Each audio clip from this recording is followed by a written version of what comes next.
जय जय श्री राधे निताय गौर हरि बोल। श्री जीव गोस्वामी पाद की जय। श्री गोपाल चंद्र ग्रंथ रत्न की जय। वृंदावन धाम की जय। तुलसी महारानी की जय। गिरिराज महाराज की जय। ब्रजरज रानी की जय। यमुना महारानी की जय। श्रृंगार वट की जय। अपने अपने गुरुदेव की जय।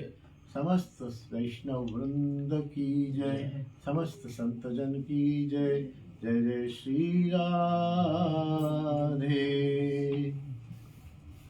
गुरु गोविंद कृपा से कल गिरिराज धारण लीला का विश्राम हुआ था। उसके बाद यद्यपि और भी कुछ लीलाएं हैं, वरुण लोक गमन आदि, लेकिन हम सभी वैष्णवों का मन है कि आज यज्ञ पत्नियों से अन्न भिक्षा जो भगवान कृष्ण को मिली है उसका श्रवण करेंगे।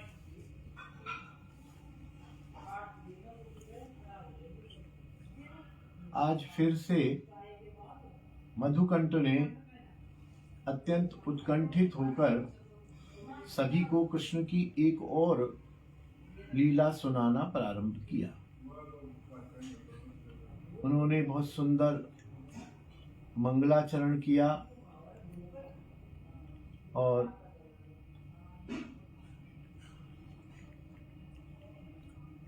मंगलाचरण में कहा कि ब्रज को दक्षिण दिशा में करके पर्वतीय धातु शोभा युक्त काम्य वन में जाकर धूप गर्मी से व्याकुल हुई 10,000 कोटि गौओं की संपूर्ण भाव से प्यास को दूर करने वाली यमुना पर जाते हुए जो मार्ग में वृक्ष आदि की स्तुति करते हैं एवं गौओं को यमुना जल पान कर लेने पर बाद में स्वयं जलपान करते हैं।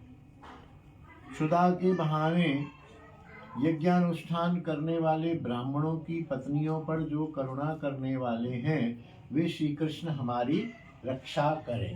ये मंगलाचरण में उन्होंने आज की पूरी लीला बता दी। पर्वत के उधर काम्य वन में गायों को चराने ले गए हैं। आज वहाँ 10,000 कोटि गौओं की धूप गर्मी से व्याकुल थी गायें। 10,000 गौओं की तृष्णा को, प्यास को निवृत्त करने वाली जमुना पर ले गए हैं। पहले समस्त गायों ने पानी पिया है, फिर श्याम सुंदर ने और सखाओं ने पानी पिया है। ये होती है इष्ट और सेवक की भावना। गोपाल हैं, खुद राजा के लड़के हैं, तो ये नहीं कि पहले खुद पी लें। पहले गायों को पिलाया, फिर स्वयं पानी पिया। फिर रास्ते में जो भी वृक्ष पड़ते हैं उन सबको प्रणाम करते हैं। कदम्ब वृक्ष की जय, पीलू वृक्ष की जय, दूसरे जो भी वृक्ष हैं उनको सबको प्रणाम करते हैं। और ब्राह्मण पत्नियों पर जिन्होंने करुणा की है ऐसे कृष्ण हमारी रक्षा करें, ये मंगलाचरण किया है। इस प्रकार बलराम जी के साथ गौएं चराते हुए भगवान कृष्ण और सब ग्वाल बाल आज वृंदावन से थोड़ा दूर चले आए। वहां गर्मी बहुत अधिक थी। वृक्ष थे, अवश्य वृक्ष थे, और वृक्षों के नीचे बैठकर थोड़ी छाया में गंभीर ध्वनि में कहा, हे स्तोक कृष्ण, हे अंशो, हे श्रीदाम, हे सुबल, हे अर्जुन, हे विशाल, हे ऋषभ, हे तेजस्विन, हे देवप्रस्थ, हे वरुथप इत्यादि। उन्होंने उन सखाओं को संबोधित किया, बुलाया अपनी तरफ, सुनो सुनो ऐसा कह के सबको बुलाया और कहा कि देखो हमारे सामने ये वृक्ष हमें सुखी करते हुए विराजमान हैं।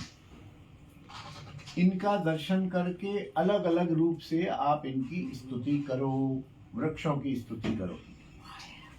सब सखाओं ने हंसकर कहा, हमारे बीच में आइए, यहाँ आ जाइए, हमारे बीच में आप ही श्रेष्ठ हो, आप ही श्रेष्ठ हो, सर्वश्रेष्ठ हो। हम क्या स्तुति करेंगे, आप स्वयं स्तुति कीजिए। ठंड लग रही। कृष्ण ने कहा, ठीक है, आप लोग कहते हो, सखा लोग कहते हैं। दोबारा से एक लाइन बोल देता हूँ। कृष्ण आज गायों को चराते हुए थोड़ा वृंदावन से दूर चले गए। अच्छा। गायों को प्यास लगी है तो गायों को यमुना तल पर ले आए हैं। पहले गायों को पानी पिलाया है, फिर स्वयं पिया है। अच्छा। और फिर वहाँ रास्ते में वृक्ष थे, क्योंकि वृक्ष छाया देते हैं, तो सभी वृक्षों के नीचे गायों को बिठा दिया, स्वयं भी बैठ गए और सखाओं से कह रहे हैं, देखो सखाओ, तुम सब लोग, क्योंकि ये वृक्ष हमारी कितनी ध्यान रखते हैं, आप इन वृक्षों की स्तुति करो। तो सखाओं ने कहा, भी हम क्या करेंगे, तुम हमारे गुरु यहाँ विराजमान हो, आप ही इन वृक्षों की स्तुति करो। तो कृष्ण ने कहा, ठीक है भाई, आप लोग बोलते हो तो मैं करता हूं। ये वृक्ष केवल अपने शरीर से ही नहीं, गुणों से भी महान माने गए हैं, क्योंकि ये हमारे धूप में जो हम तपते हैं उसका निवारण करके शरीर से जीवों की रक्षा करते हैं। इनका जन्म सफल है, इस बात को ये प्रत्यक्ष करते हैं, कारण कि ये समस्त लोगों का जीवन स्वरूप होके सम्यक रूप से विराजमान है। और यह भी है कि फूल, फल, छाया, पत्ते एवं लकड़ी आदि के द्वारा यह वृक्ष स्वभावतः सबका उपकार करने वाला है। कोई कोई मनुष्य सौभाग्यवश वृक्षों के पुण्यों को मानकर उनका उपकार भी करते हैं, इसलिए उन्हें भक्त कहा जाता है।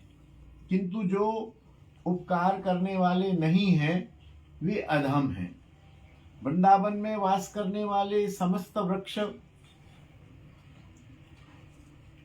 चिन्मय हैं, दिव्य हैं, अतः इनकी स्तुति करने में कोई समर्थ नहीं है। यही मेरा गूढ़ अभिप्राय है। वृक्ष की एक और खासियत बताई गई हमारे यहाँ,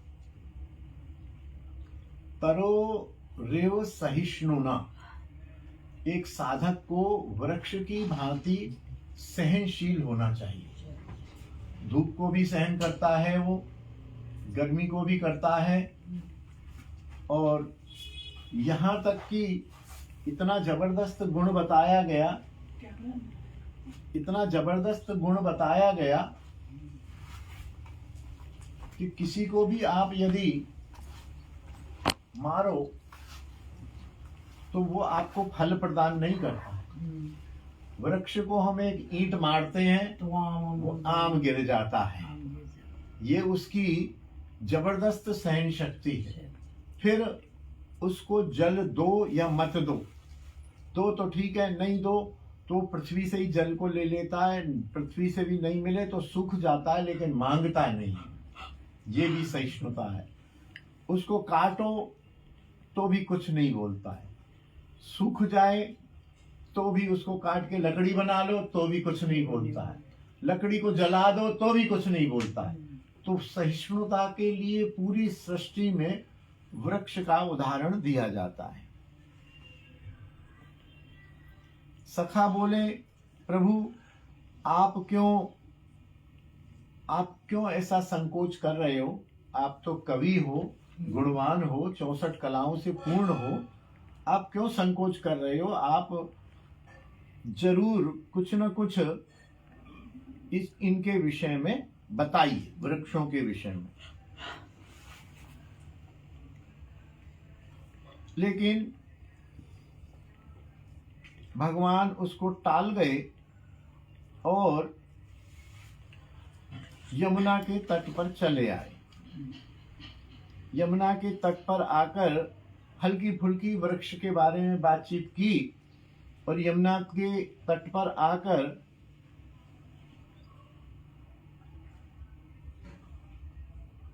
बल्कि दूसरे किसी स्थान पर मुड़ गए, क्योंकि श्याम सुंदर और सखा जब गाय चराने जाते हैं तो महल से नंद बाबा के यहाँ से निश्चित होता है कि फलानी जगह पर आज दोपहर का प्रसाद पहुंच जाएगा। श्याम सुंदर ने क्योंकि यज्ञ पत्नियों पर आज कृपा करनी थी तो वो जान के जो रास्ता जो स्थान बताया था वहां नहीं गए और अलग रास्ते पे जाके कहीं यमुना तट पर पहुंच गए। यमुना तट पर पहुंचने के बाद वहां जब जलपान कर लिया गायों ने तो फिर कृष्ण ने जलपान किया और ऐसे बहुत सारे जो वृक्ष थे जिन पर फल लगे हुए थे उनसे दूर निकल आए, जिससे फल भी प्राप्त न हो और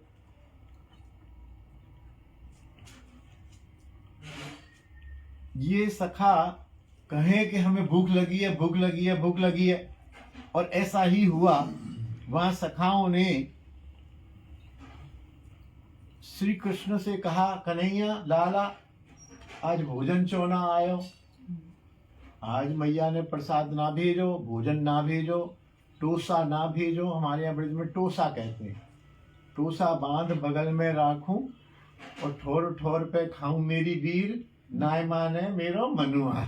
मैं तो गोवर्धन को जाऊं मेरी वीर, ना माने मेरो मनुआ। टोसा टोसा माने मार्ग में खाने वाली पराठा, अचार, थोड़ी सब्जी, थोड़ी करेली की सब्जी, थोड़ा माखन, ऐसी चीज जो खराब नहीं हो।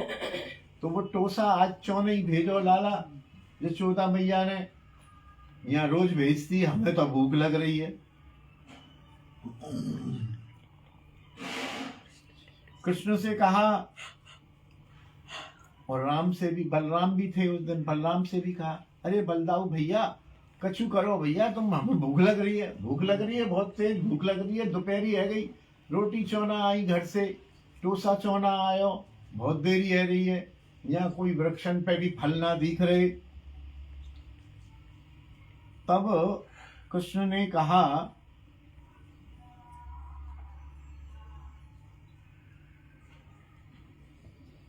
कि देखो भैयाओ, यहां हम ऐसी जगह आ गए हैं कि न तो कोई फलदार वृक्ष है, ना यहाँ कोई बस्ती है, और आप खाने की बात कर रहे हो, भोजन मिलेगा तो कहां से मिलेगा। एक काम कर सकते हो कि यमुना की दक्षिण दिशा में शूरसेनपुरी लिखा है, मथुरा है, उसकी उत्तर दिशा में कुछ कर्मशील ब्राह्मण यज्ञ कर रहे हैं और यज्ञ में मेरे और मेरे भाई बलराम के नाम से आहुति दे रहे हैं। आप वहां जाओ, ब्राह्मण गण से कहो कि बलराम और कृष्ण ने हमें भेजा है और हम भूखे हैं सभी सखा, आप हमें कुछ अन्न दे दो, हम पाले, जिससे हमारी भूख की निवृत्ति हो जाए। साथ ही यह भी कह दिया कि आप भिक्षुक हो, भिक्षा लेने जा रहे हो, धैर्य रखना, क्रोधित मत होना, क्योंकि कुछ भी हो सकता है। संकेत दे दिया पहले ही। कुछ लोग वहां गए और कुछ लोग चबूतरे पर बैठ गए। जहां हवन की खुशबू आ रही थी, ब्राह्मण आ जा रहे थे, अग्नि की भी आ रही थी, थोड़ी खुशबू भी आ रही थी, वहां सब कृष्ण सखा आ पहुंचे। उन्होंने उन ब्राह्मणों को नमस्कार किया, किंतु ब्राह्मणों ने वहां उनको कोई भी ध्यान नहीं दिया, अटेंड नहीं किया, देखा भी नहीं कौन है कौन नहीं है। ये सब ब्राह्मण श्री कृष्ण की आत्मा के सदस्य थे, लेकिन इनका इस प्रकार अनादर पूर्वक वहां बैठे रहने से जीव गोस्वामी कह रहे हैं मधुकंठ की भाषा में कि हमें बड़ा कष्टप्रद लगा था ये सब देखकर। तदनंतर वो ब्राह्मण ये भी समझ गए कि ये कोई गोप ग्वाले हैं, गायों को चराने आए हैं।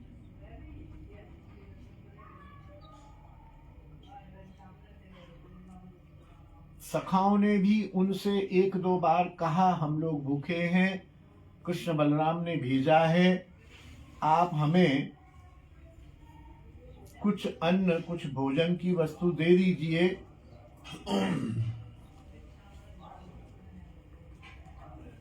लेकिन वे लोग उनकी बातों पर बिल्कुल भी ध्यान नहीं दे रहे थे, और ओम फट वशट जो यज्ञ में कुछ बोलते हैं ऐसे शब्द लिखे हैं कि उसी तरफ ही उनका ध्यान था। वो कहते थे प्रभु कुछ अन्न दे दीजिए, वशट स्वाहा ऐसे बोले जा रहे थे। बड़ी मुश्किल हो गई। कृष्ण सखाओं ने फिर निवेदन किया, हे ब्राह्मणों आप थोड़ा सा हमारी तरफ तो ध्यान दो। बलराम और कृष्ण दोनों ही महाप्रभावशाली हैं और दोनों ही गौओं की सेवा के लिए आज आए हैं, और दोनों ही आपसे अन्न की याचना करते हैं। यद्यपि वो कृष्ण बलराम भी गोप राजा के लड़के हैं, कोई ऐरे गहरे नहीं है, लेकिन नंदगांव या गोप राजा का जो स्थान है उससे हम आज गौओं को चराते चराते बहुत दूर निकल आए हैं। नहीं तो हम मैया से वहीं से ही अपना प्रसाद की व्यवस्था कर लेते। आप हमारे पास हो, हमें भूख लगी है, तो आप अपने घर से कुछ हमको भोजन आदि दीजिए। आप सभी समर्थ हैं, आपके भवन लक्ष्मीपति के तुल्य हैं। थोड़ी उनकी प्रशंसा भी की। इसलिए हम आपको नंद बाबा के समान योग्य मान के ही आपसे भोजन की याचना कर रहे हैं, अतः आप उस भोजन को हमें दीजिए। कृष्ण सखाओं ने उनकी बात सुनी, तथापि हृदय में भक्ति रस की विहीनता के कारण उनके वचनों को नहीं सुना और याज्ञिक ब्राह्मण चुप साधे बैठे रहे। तब गोपमालक समझ गए कि ये हमारी बात सुन नहीं रहे हैं, हमारी उपेक्षा कर रहे हैं, हमें मूर्ख जान रहे हैं, और हमें बार बार कुछ कहने की बजाय इन्होंने मौन धारण कर लिया है।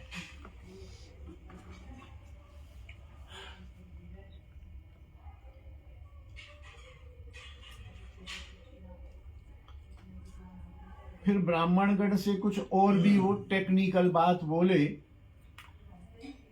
कि ऐसा होता है ऐसा होता है। वो उन्होंने कुछ भी नहीं सुना। फिर सखाओं ने कहा कि हमें अब समझ आ रहा है कि अब हमारा यहाँ खड़ा रहना बेकार है, क्योंकि आप हमारी तरफ बिल्कुल भी ध्यान नहीं दे रहे हैं, और आपके इस अनुष्ठान यज्ञ से हम याचक गण वापिस जा रहे हैं। आपको इस बात का भी भान नहीं है। उन्होंने ये तो नहीं कहा पाप लगेगा, क्योंकि उन्होंने कृष्ण ने कह भेजा था कि थोड़ा धैर्य रखना।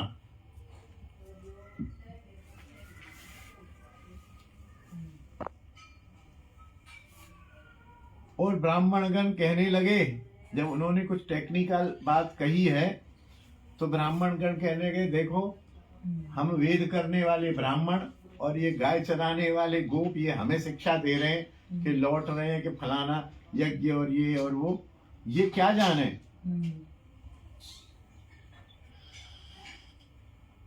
ये अन्न लेने के लिए आए हैं, और कलयुग का क्योंकि प्रवेश हो चुका है, ग्वाले होते हुए भी इन्हें भिक्षा मांगनी पड़ रही है। जबकि ग्वाले तो किसान और होते हैं, इनके पास तो अन्न और धन और दूध की क्या कमी। बोले ये कलयुग का ही कोई प्रभाव है। फिर वो आपस में कह रहे थे, बोले भाई सुनो, ये तो कृष्ण बलराम का नाम ले रहे हैं। बोले हाँ हाँ ले रहे। और बोले कृष्ण बलराम को तो कोई कोई भगवान कहता है। हम भी सोचते थे कि कृष्ण बलराम भगवान का ही अंश है, भगवान ही है।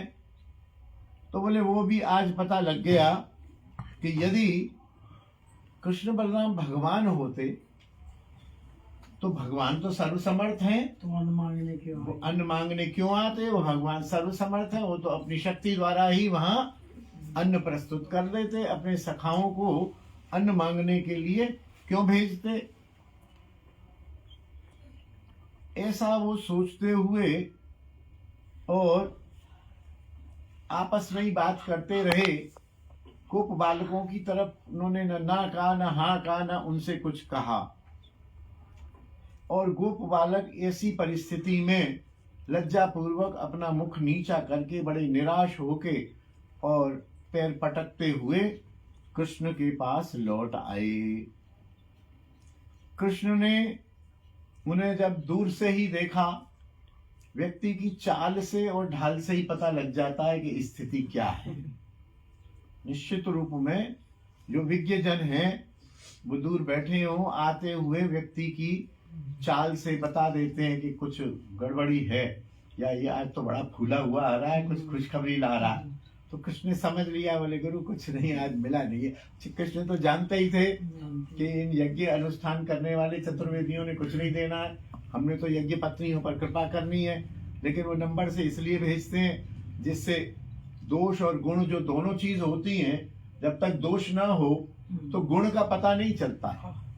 एक आदमी जब तक आप आए और मैंने बड़े प्यार से बोला तो ठीक है, कोई बात नहीं है, लेकिन आप पड़ोस वाले कमरे में गए या इधर गए, उन्होंने क्या है क्या करें, अरे तो तुम दोपहर में अरे सोने दिया करो, परेशान करती हो, उन्होंने ऐसा बोला। फिर आप मेरे कमरे में आए, फिर मैंने कहा आओ आओ बेटा क्या बात है। तभी अंतर लगता है कि नहीं नहीं वो पता नहीं गलत कमरे में घुस गए थे, बड़ा खड़ूस सा आदमी था। फिर बोले हाँ वो भैया जी ठीक, उन्होंने बड़ा अच्छी तरह किया। मेरा अच्छी तरह तभी होगा जब दूसरा कोई बुरी तरह बोले। तो भगवान ने ये उपदेश देने के लिए उनको पहले वहां भेजा। बोले मैं तो समझता ही था। फिर गुरु बालक भी बोले कृष्ण आप तो जानते ही हो,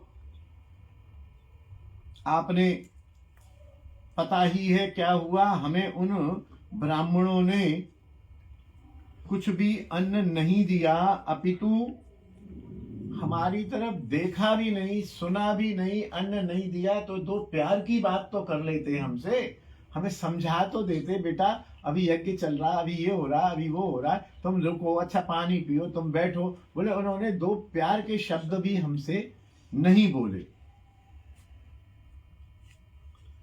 कृष्ण ने कहा मैं जानता हूं, और यह एक सिद्धांत कहा कि देखिए निरभिमानी व्यक्तियों में धर्म की जितनी रुचि होती है उतनी रुचि अभिमानी व्यक्तियों में नहीं होती।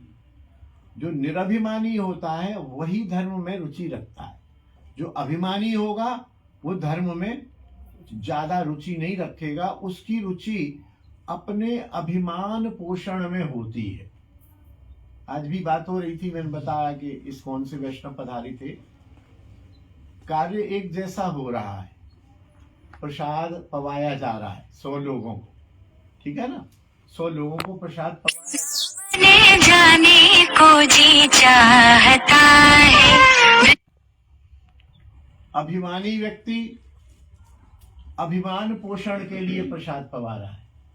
भैया ये सब सेवा आपकी तरफ से हो रही है, 10-20 हजार में अपने को कोई फर्क नहीं पड़ता है, सब हमने कहा आज भोजन होना चाहिए, अभिमान पोषण कर रहा। और कोई उसको उसी समय थोड़ा सा कह दे अरे तू क्या कराएगा, ये तो सब ठाकुर जी हैं देने वाले, वृंदावन जाने को जी चाहता, तो वो निराश हो जाएगा। उसका भोजन कराने का उद्देश्य अभिमान का पोषण है। एक कोई दूसरा व्यक्ति प्रसाद पवा रहा है तो उसका उद्देश्य ये भी हो सकता है कि आज ठाकुर जी की मैया बड़ी कृपा हो गई, आज जो है मेरे निवेदन पर सब लोग आप लोग पधारे हो, मैं कौन होता हूँ, ये तो आपकी बड़ी कृपा है जो आप यहाँ प्रसाद पाने आए हो। आप सब मेरे ऊपर कृपा।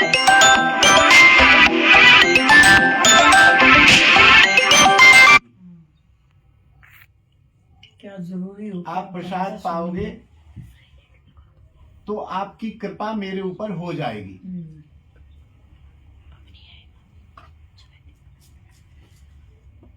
जय जय श्री राधे। किनका फोन है? बोलिए, कोई बात पुरुषोत्तम शास्त्री जी ओहो, महाराज। अच्छा हम नहीं करेंगे, कोई बात नहीं। तो भाव क्या है? कार्य एक सा है। वहां भी 100 लोग भोजन कर रहे हैं, वहां भी 100 लोग भोजन कर रहे हैं। फिर ऐसे अनेक भाव हो सकते हैं, अनेक ऐसे। बोले भाई ये भोजन चल रहा है, अरे बोले आटा आ गया था कहीं से, अगर भोजन नहीं कराता तो उसमें कीड़े पड़ जाते। दाल पड़ी हुई थी, सब्जी मैंने मंगा ली, अरे बेकार जाने से तो 150 लोगों के पेट में गया। अरे भैया अरे भैया भाव जो आप दृष्टि रखोगे, भोजन 100 लोगों का ही हो रहा है ना। फिर अगला भाव, बोले क्या हुआ भाई, भोजन क्यों हो रहा है? अरे वो कुछ नहीं, हमने जो है एक जमीन बेची थी, हम सोचते थे 60,000 मिलेंगे, हमको 75,000 मिल गए, तो हमने कहा 15,000 रुपए ये इसको जो है भोजन करा दो, अपना पैसा भी शुद्ध हो जाएगा। अरे भाई, तो उद्देश्य के पीछे ही फल होता है, भाव के पीछे ही फल होता है। भावो ही विद्यते देवा। और यदि भाव नहीं है, कल भी कहा था, भाव नहीं है तो कुछ नहीं है। तो जो अभिमानी व्यक्ति होते हैं उनकी धर्म में, परोपकार में रुचि अभिमान पोषण के लिए होती है। वो पैसा देंगे और आके बताएंगे। हमारी कॉलोनी में एक आध मैया भी ऐसी हैं जो देंगी वहां 100 रुपए और यहाँ बताएंगे आज मैं 1100 रुपए दे के आई हूँ। मैंने पकड़ा है।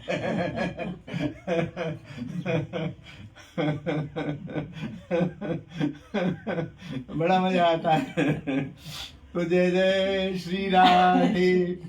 तो उनका केवल 100 रुपए दे के 1100 रुपए की गुडविल लेने का उद्देश्य रहता है।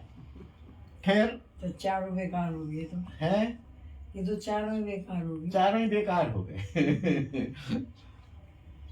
तो इसलिए तुम ऐसा करो, थोड़ा सा कष्ट और करो। सखाओं से कह रहे हैं कृष्ण कि थोड़ा सा कष्ट और करो। मैं जानता हूं कि तुमको भूख भी लग रही है, प्यास तो पानी पीने से मिट गई है। तुम वहां पास में ही उनके निवास हैं जो यज्ञ कर रहे हैं, वहां उनकी पत्नियां हैं, वो देंगे। यज्ञ पत्नियां हैं। वे मेरे प्रेम धन को प्राप्त करने में यत्नशीला है, वो मेरे उपास्य मानती हैं और वो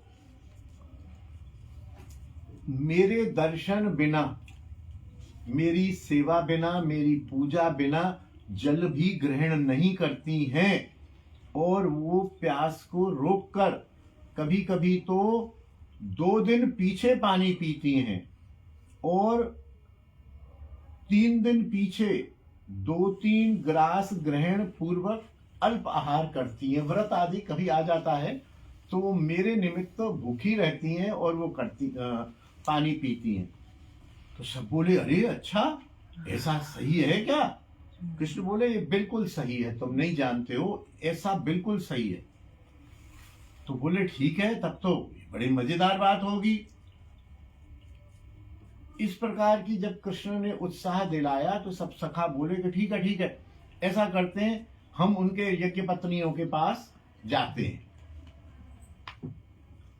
वहां जाकर आप बड़े भैया बलदाऊ और मेरे नाम से उनसे कहना, वो लोग भी हैं, हम सखा भी हैं, हमें भूख लगी है, आप हमें कुछ भी खाने के लिए अन्न फल कुछ दीजिए।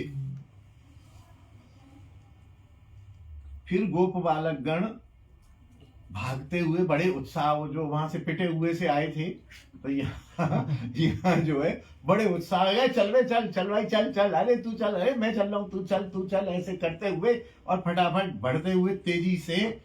और वहां जहाँ यज्ञ हो रहा था वहां इशारे से पूछ समझ के कि आपकी पत्नियां कहाँ हैं, तो किसी ब्राह्मण ने कहा कि फिर आ गए रे, इधर है, ऐसे ऐसे ऐसे ऐसे कर दिया और वो उधर चले गए।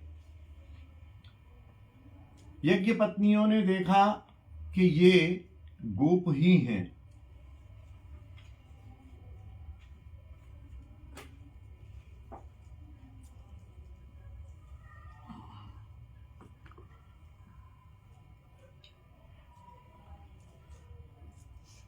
गोपों को देखकर उनको कृष्ण की स्मृति आ गई और कुछ कुछ गोप जो है वे कृष्ण की भांति ही कमर में वस्त्रों को बांधे हुए थे। कुछ ने हाथ में बेंत लिया हुआ था गायों को चराने के हिसाब से, कुछ ने मुरली भी ले रखी थी, कुछ ने मोर पंख भी लगा रखा था कृष्ण के साथ साथ। कर्णभूषण भी उनके वन्य भूषणों से, पत्ते से, फूल से कर्णभूषण भी बन रहे थे। ऐसे कृष्ण सखाओं को देखकर कृष्ण यज्ञ पत्नियों ने दूर से देखा, उनको लगा मानो श्री कृष्ण ही स्वयं आ रहे हैं। फिर वो पास में पहुंचे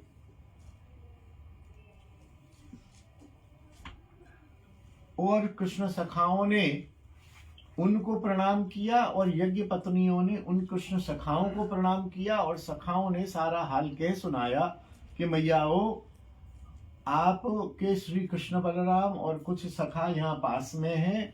हम अपने नंद बाबा के महल से थोड़ा दूर निकल आए हैं, हमको भूख लगी है। आज यशोदा मैया ने भी हमारा टोसा नहीं भेजा है, तो कृष्ण बलदाऊ भैया ने कहा है कि आप उनके खाने के लिए, भोजन के लिए, प्रसाद के लिए कुछ फल जल जो भी आपके पास हो वो आप हमें प्रदान करें। इतना सुनकर यज्ञ पत्नियां अधीर हो गईं। वे इस अधीरता में यह भी निर्णय न कर पाई कि भगवान के लिए हम क्या तो भेजें और क्या ना भेजें। कई बार होता है ना कि कोई हमारे यहाँ अतिथि आ गए और हमारे यहाँ ये ऐसे बेकार से बिस्कुट रखे हैं, तो ऐसा लगता है ना ना बिस्कुट मत रखो इनके सामने। काजू पड़ा है कि हम बोले काजू रख दो, बोले बादाम रख दो, बोले एक नमकीन पड़ी है, अरे तू नमकीन छोड़, तू बढ़िया कोई चिप्स रखे। ऐसा हम लोग भी सोचते हैं कि व्यक्ति के हिसाब से ही उनको खिलाया पिलाया जाता है। एक कर्मचारी कोई आ जाए तो बची खुची नमकीन उसको दोने में डाल के दे देते, खा ले बेटा, और वो भी प्रसन्न होकर खा लेता है। और कोई अतिथि आ जाए और फिर उसमें कोई मान लो हमारे बेटा बहू आ जाए, तो एक सब सोचने की बात होती है। लेकिन वो बता रहे हैं कि जैसे वो अधीर हो गई और अचानक ही बोले कि कृष्ण बलराम आए, उनको भूख लगी है, तो उन्होंने सोचा कि क्या क्या तो दें क्या ना दें। तो उन्होंने बिना सोचे हुए समस्त जो भी उनके पास भोजन करने योग्य सामग्री थी वो सारे के सारे पात्र उनके सामने रख लिए। अरे भैया, अरे सखाओ, ये भोजन है, इनको तुम जो है ले लो, उठाओ। तो सखाओं ने झट, सखा तो भूखे थे और पहले एक बार वापस लौट चुके थे, और भैया जो मिल रहा उन्होंने भी नहीं देखा कि दाल है कि क्या है कि केला है कि क्या चीज है कि सब्जी है। उन्होंने भी फटाफट उठाए और उनको ही नहीं दिए, स्वयं भी भारी भारी, क्योंकि वो तो बालक थे, 8 9 6 8 वर्ष के बालक थे। यज्ञ पत्नियों ने भारी भारी जो बर्तन थे उन्होंने अपने सिर पर रख लिए, सभी यज्ञ पत्नियों ने, और उनके साथ बोले चलो चलो भैया, आगे आगे तुम चलो, हम भी चल रही हैं, और साथ में चल दी। और थोड़ी दूर चलती, अरे सखाओ और कितनी दूर है, और कहाँ है कन्हैया, कहाँ है, कितनी दूर है, बलराम कहाँ है, अरे अभी नहीं आए क्या। उनको ये लग रहा था, उनको सामान उठाने में तक दिक्कत नहीं थी, उनको ये लग रहा था कि जल्दी से ये प्रसाद कृष्ण और बलराम के पास पहुंचे और वे इसको पान करके अपनी भूख का निवारण करें, ऐसा भाव उनका था।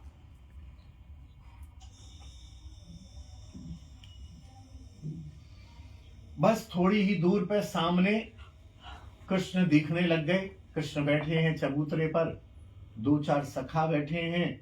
कृष्ण तो अंदर से प्रसन्न है, उनको एक लीला करनी थी, लेकिन सखा बड़े निराश बैठे, एक बार दो खा बैठे, पता नहीं, बोले भैया अब क्या लेके आमे के नहीं आमे, कहा हो यार तो भूखो ही जाना पड़ेगा वापिस।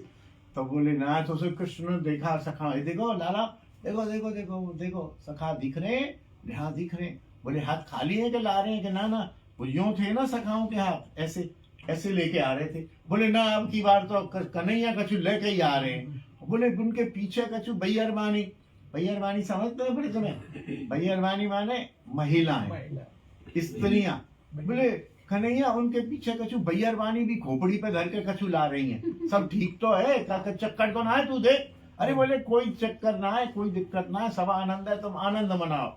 और कृष्ण ने वहीं जोर जोर से, अरे आइए आइए आइए आइए, आ जाओ आ जाओ आ जाओ, इधर ही है इधर ही है इधर है, इस प्रकार कहते हुए उनको बुलाया।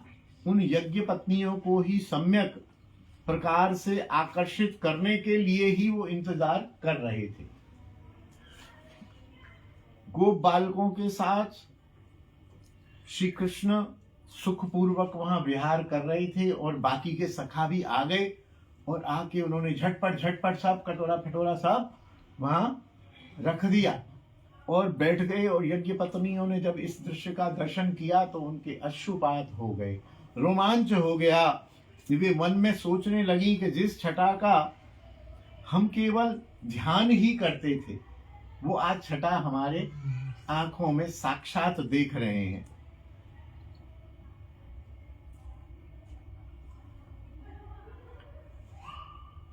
उस जहां बैठे हुए थे उसका नाम बताया है अशोक वन। बोले जिस अशोक वन में ब्राह्मण पत्नियों ने श्री कृष्ण चरणों को प्राप्त किया, वह अशोक वन साक्षात सचमुच में ही अशोक माने शोक रहित, सारे शोकों को दूर करने वाला वन हो गया। आज भी ब्रज में अशोक वन है, शायद मैंने दर्शन किए हैं, पर 84 को उसमें आता है अशोक वन, देखेंगे है अशोक वन है। तो वहां सारे शोक दूर हो गए और उन यज्ञ पत्नियों के शरीर में रोमांच हो गया, अश्रु पुलक गदगद अश्रु होने लगे। उन्होंने दर्शन किए, इसलिए उन कृष्ण के मस्तक पर मोरपुच्छ और गेरुए रंग के चंदन से वक्षस्थल पर माला इस प्रकार शोभित हो रही थी, मानो इंद्रधनुष संध्या काल को अतिक्रमण कर रहे हों। अंधेरे में जैसे सूर्य की किरण उदित होती है, उसी प्रकार भगवान श्री कृष्ण की अलकावली घुंघराले बाल शोभित हो रहे थे। कानों में सफेद कुमुद पुष्प के वो श्रृंगार बना हुआ था जो यहाँ कपोलों तक लटक रहे थे। मुख पर मुस्कान थी, वे नटवर वेश धारण कर रहे थे। अपने एक सखा के कंधे पर अपनी बाईं भुजा रखे हुए थे और दाएं हाथ से निर्मल कमल पुष्प को घुमा रहे थे, जिससे अत्यधिक शोभा हो रही थी। जिन ब्राह्मण पत्नियों ने यह वर्णन ग्रंथों में ही सुना था, वे उन्हें दर्शन साक्षात दर्शन करने की अभिलाषिणी थी। आज उनकी भी मनोकामना पूर्ण हो गई और कितनी कृपा पूर्वक बिना किसी तपस्या के, बिना किसी विशेष साधना के साक्षात कृष्ण ने उनको बुला के और अपना दर्शन दिया। तो वो यज्ञ पत्नियां भी अपने आप को बहुत ही सौभाग्यशाली मान रही थी। जब ब्राह्मण पत्नी वृंद भोजन के पात्रों को मस्तक पर धारण करके खड़ी थी, तब मुरारी ने देखा कि जिनके लिए हमने प्रयास किया भोजन का, ये वो भोजन ले आई हैं। जानकर भी ये पता भी चल गया उनको कि ये भोजन ही लेके आई हैं। तब भी एक कन्हैया की हमारी आदत है शुरू से, रास में गोपियों को बुलाया, गोपियां आई, बोले अरे गोपियों क्या क्या बात है भैया, कोई तूफान वगैरह आ गया है यहाँ जमुना जी पे, कैसे आ गई आधी रात को, क्या चक्कर है, कोई अंधेरी हो गई, कोई बिजली गिर गई, कोई राक्षस आ गया, कोई दैत्य आ गया, यहाँ क्यों क्यों आई हो भाई, क्यों आई? गिरिराज के समय भी ब्रजवासियों ने जब प्रार्थना की, कन्हैया, अरे बोले का भयो भैया, तुमको सब खवा पिवा दियो, कैसे आए हो, का काम है भैया, क्यों आए हो, क्या बात है, कछु तो क्या का भयो, कोई उत्पात भयो है। अब यहाँ भी उसी तरह से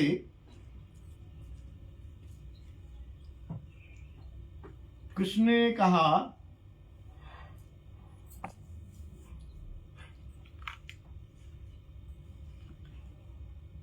आप बहुत भारी भार को उठाए हुए हैं, आप यहाँ आई हैं, अच्छी बात है, आपका स्वागत है, लेकिन सब कुशल तो है ना? सब कुशल तो है ना? आप यहाँ, मुझे तो संकोच हो रहा है क्योंकि आपके सिर पर बहुत भारी भार है, आप कैसे आई हैं? आपका स्वागत है, आप आओ यहाँ विराजो वन में, कोई बात नहीं है, लेकिन फिर भी आप अभी पहले जरा बैठिए, आप बैठो, फिर आप बताना आप कैसे आई हो, क्यों आई हो, क्या हुआ, ये भारी, इतना भारी बोझा उठा के क्या करने आई हो आप इस जंगल में? आप चलो बैठो, पहले बैठो, फिर पूछते हैं। अर्थात ये भी एक जीव गोस्वामी कह रहे हैं कि जो होस्ट होते हैं, जो घर वाले होते हैं, उनमें एक सभ्यता होनी चाहिए कि कोई व्यक्ति आया है, वो सुखी दिख रहा है, दुखी दिख रहा है, किसी भी परिस्थिति में है, तो आते ही ये नहीं, अरे आओ आप कैसे आए, अरे दोपहर में कैसे आए, बस से आए, ट्रेन से आए, कब चले थे, अरे बाबा उसको आने दो अंदर। ये यहाँ कहा है कि शुभागमन में पूछने के लिए कुछ विलंब किया जाना चाहिए, पहले आने वाले व्यक्ति को बैठाना चाहिए, उससे जल आदि की पूछना चाहिए, जब वो स्थिर हो जाए तब उससे पूछा जाता है कि भैया कैसे आए, सब ठीक तो है, सब आनंद में तो है। अब आजकल तो क्या है ना, आने वाला पहले ही मोबाइल से बता देता है कि मैं इतने बजे पहुंच गया हूँ, यहाँ आ गया हूँ, तो वो बात नहीं रही। लेकिन फिर भी उन्होंने ये कहा कि चलो कुछ भी है, आप आइए, आप बैठिए। कृष्ण प्रीति के भी वशीभूत हैं, परहितकारी हैं, परहित सुख में उनका ध्यान है, तो उन्होंने कहा बात बाद में करेंगे। उन्होंने स्वयं आगे बढ़ के उनके जो मटके वटके रखे थे, अरे लाओ उतारो इनको, उतार के नीचे रखे। अंदर से तो मालूम था कि इसमें माल मिलेगा, लेकिन वो एक सत्कार की दृष्टि से उन्होंने स्वयं उतारने लगे, और स्वयं तो उतारे ही, फिर सखा भी आ गए। कल भी यहाँ जब कुछ प्रसाद की व्यवस्था हो रही थी, तो मुझे ध्यान नहीं है, कुछ था, पानी था, जाने क्या था, जैसे वितरण की बात आई कि बोले बांटेगा कौन। अरे बनकर तुम पानी भरो, बांटेगा, बहुत लोग खड़े हैं यहाँ। तो मैंने क्या किया, ट्रे उठाई और खुद अपने हाथ में ले ली, और हाथ में लेके जैसे ही मैं बांटने निकला तो कम से कम 6 लोग आ गए और पानी बटने लग गया, या क्या कुछ था। तो वो स्वयं यदि जो है वो करने लग जाए, यदि मैं आपसे कहूं कि नेताजी जरा पानी बांटना, क्या अभी आराम, जरा माला हो जाए, कह सकते हैं। लेकिन यदि मैं ही बांटने लग जाऊं, कहने वाला स्वयं करने लग जाए, तो सब सहयोग करने लग जाते हैं। वही बात, भैया बारात का स्वागत करा था तब पानी दिया, हाँ शायद, तब बारात आई, पानी पिला रहे थे, तो भगवान ने वो उतरवा दिए और उनको अपने पास बैठा लिया। बैठो भैया, बैठो। वे यज्ञ पत्नियां बहुत प्रसन्न हुई और वे सोचने लगी कि कृष्ण हमारे प्रति जो उपकार करना चाहते हैं, वे वो उपकार कर नहीं पा रहे हैं, इसलिए थोड़ा कृष्ण संकुचित हो रहे हैं। कृष्ण ने कहा कि ये केवल मेरे दर्शन करने के लिए ही आई हैं, और उनसे साफ कहा, मैं जानता हूं कि आप मुझे देखने के लिए ही आई हैं, और ये जो आप मेरे दर्शन के लिए आई हैं, आप जैसे प्रेमियों के लिए ये उचित भी है। मेरा दर्शन करना आपकी मनोकामना है, ये आपकी मनोकामना पूर्ण हुई और आप मेरे दर्शन के लिए आई हैं। ये भोजन आदि तो जो है ये एक बहाना है। तो इस प्रकार